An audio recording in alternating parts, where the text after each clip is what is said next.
In my opinion, every single person has a different type of money personality, and that personality shapes almost every single financial decision that you make, whether you realize it or not. Some people are going to be spenders, some people are going to be savers, some people are going to be investors, and some people are going to be hustlers. And pretty much when you go through and you truly understand what personality that you fall into for the majority, at that point, you can start looking and following financial advice that's really going to fit you because when financial advice doesn't work for you, it usually doesn't mean the financial advice is bad, and it also doesn't mean that you're bad with money.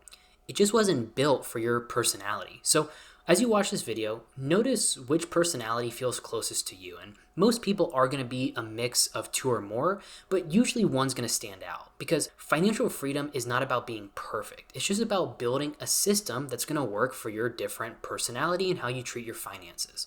So let's get into the video here and let's start with the most common one. Now, before we get into this video, I do want to say one thing. I'm going to go through the pros, the cons, and the steps that I would take to reach financial freedom as each personality. Now, none of this is financial advice, just what I would do in me personally and how I treat my finances. So let's get into the first one. Like I said, the most common one, and that's the spender.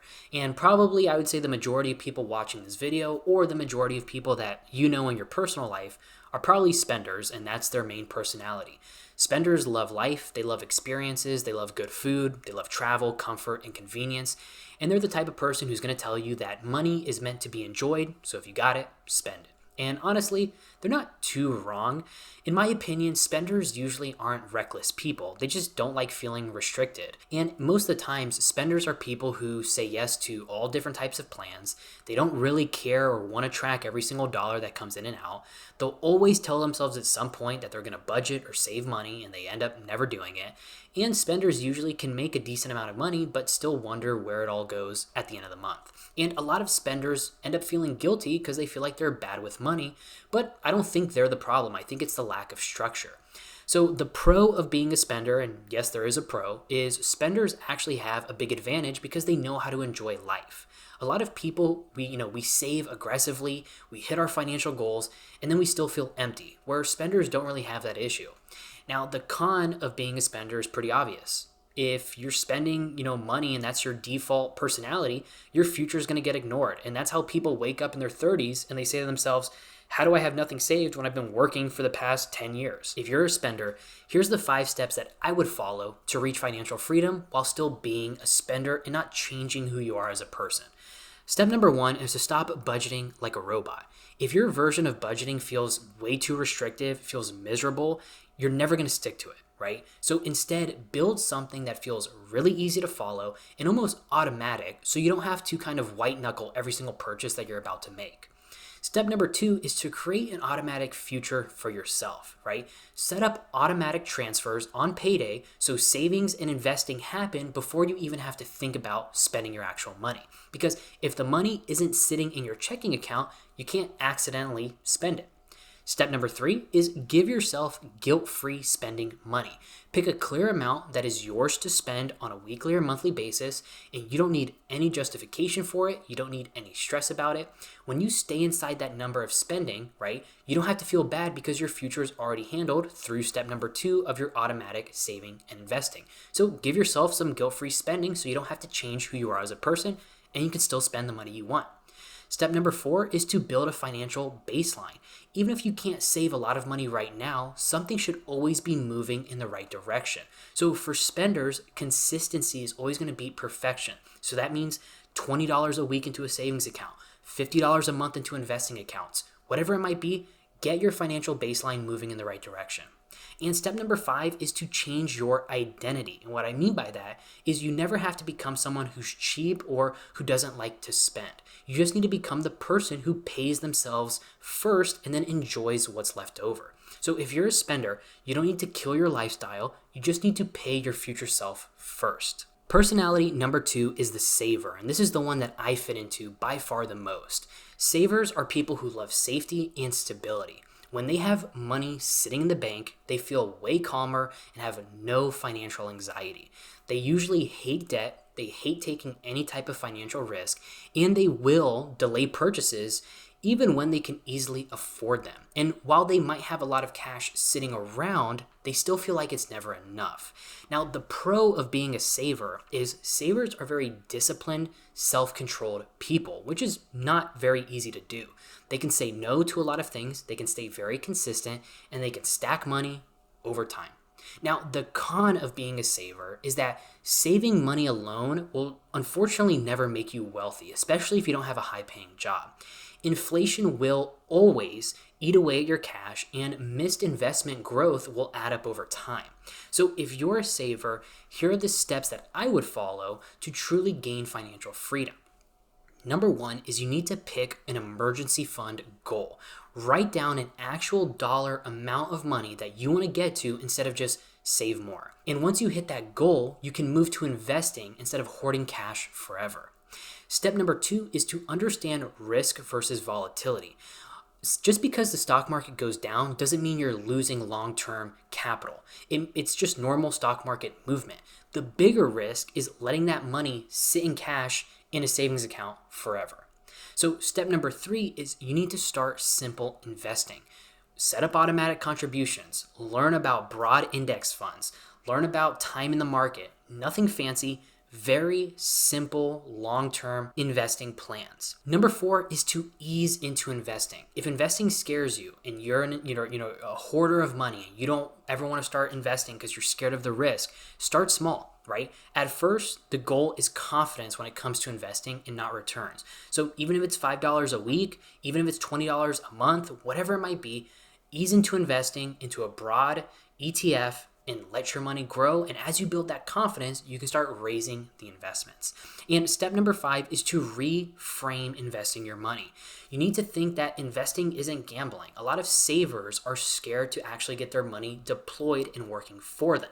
So you need to think that investing is actually protecting your future buying power. So if you're a saver, true financial freedom is going to come from when you stop just storing and hoarding money and start deploying it and growing it. Personality number three is the investors. Now, investors like to think long term. They like the stock market, they love numbers, they love compound interest, and typically they're ahead of the curve and they're building wealth steadily compared to most people. Now, the pro of being an investor is most investors know how to play the game. They know how to take advantage of stock market dips, and while most people react emotionally to stock market moves, investors know how to take true advantage of it. Now, the con of being an investor is overconfidence, and this is the biggest risk of most investors. Because they understand investing, they start thinking they can beat the market easily. And notice I said easily, because that's when they drift into unnecessary stock picking, options or calls, trying to time the market, taking risks on small cap companies, and consistently changing their portfolio. And that's where their good, solid plans start to get ruined. So if you're an investor, here's the 5 steps that I would follow in this personality type to reach that true financial freedom. And step number 1 is to keep it simple. If your portfolio starts looking like a science experiment and you open it and you have 150 holdings in there, you've gone way too far. Most wealth building is boring. It's nothing fancy and it's very easy. So I would try to keep it as simple as possible, whether that's a 3-fund, 5-fund, or 10-fund portfolio, whatever it might be, keep it simple and grow your money over time. Step number 2 is to set a real freedom number. And what I mean by this is figure out what enough actually looks like for you. Otherwise, you're going to keep grinding and investing with no finish line.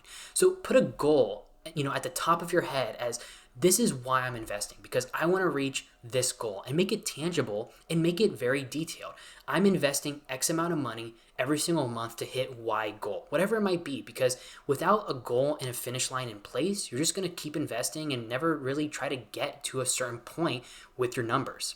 Now, step number 3 is to guard yourself against lifestyle creep, right? Every raise you get or every, percentage you go up, it doesn't mean get a nicer car. It doesn't mean upgrade your lifestyle and get a bigger apartment or buy a new watch. Wealth is all about what you can keep and store. Step number 4 is to build flexibility.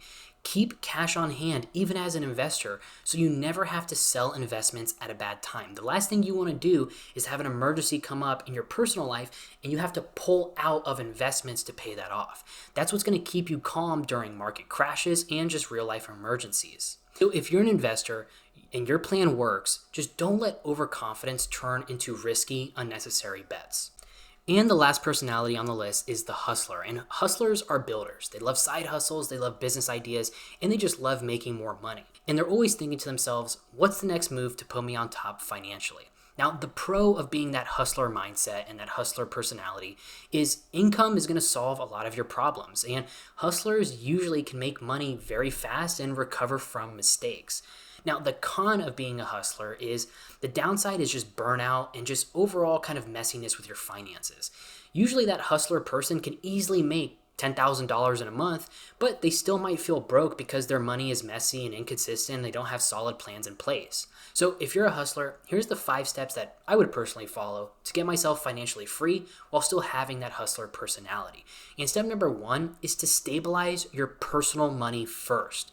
Before you try to scale a side hustle or a business, make sure your personal life is not chaotic financially. No foundation is going to equal no sustainable hustle, right? So I think the best time to start a side hustle or anything like that is while you currently have a 9 to 5, and you can use that kind of as like the launch pad for your business or your side hustle. Step number 2 is to separate business and personal money.